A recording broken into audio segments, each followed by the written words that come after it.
Alan, kumusta ang sitwasyon dyan sa Bicol? Marami na ba sa ating mga kababayan ang inilikas? Yes, Ella, magandang tanghali. Dito nga sa aking lokasyon ngayon, dito sa may Camaligan, Camarines Sur, makikita mo naman, Ella, mainit pa ang panahon dito. Pero ganun pa man, Ella, tuloy-tuloy na ang sinasagawang paglilikas ng mga local government officials sa mga kababayan nating posibleng maapektuhan nitong bagyong Pipito. Ella, patuloy ang isinasagawang paglikas ng mga residente sa lakeside barangays ngayong araw dahil sa banta ng bagyong Pipito. Tinatayang nasa 1,700 hanggang 2,000 pamilya ang dadalhin ng Buhi LGU sa kanilang bayan para sa kanilang pansamantalang tutuluyan sa mga evacuation center. Inabisuhan din ang lahat ng residente ng Buhi na maghanda sa paparating na bagyo. Sa Sorsogon, Ella, isa namang curfew ang ipinatupad ng Sorsogon Provincial Risk Reduction and Management Council. Ito ay bilang pagtiyak sa seguridad at kaligtasan ng mga residente sa posibleng pananalasa ng bagyo.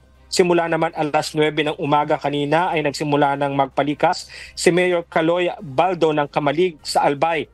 Kabilang sa mga pinalikas ay ang nasa poblasyon ng Kamalig na isa sa madalas na binabahang lugar sa tuwinang may ganitong kalamidad.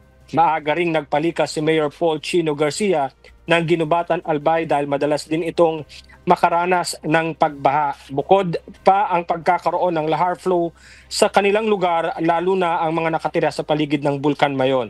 Ella, hindi rin kasi nila inaalis ang posibilidad ng pagkakaroon ng lahar flow sa naturang bayan. Matatandaang nitong nakaraang bagyong Christine, Ella, maraming mga bahay ang natabunan ng mga volcanic materials dahil sa lahar flow na nangyayari sa Ginubatan, Albay. At mamaya, Ella, ay mag-iikot tayo dito sa naturang mga nabanggit na lugar para alamin natin yung magiging sitwasyon ng ating mga kababayan, lalo na ang karamihan sa kanila ay sumisikap at patuloy pa rin bumabawi matapos itong naranasang bagyong Christine na talaga namang nagpahirap sa ating mga kababayang Bicolano. Pero ganun pa man, Ella, ay nakahanda pa rin po tayo at gayon na din ang news team natin para alamin natin ang magiging kabuang sitwasyon dito sa Bicol Region. Ella.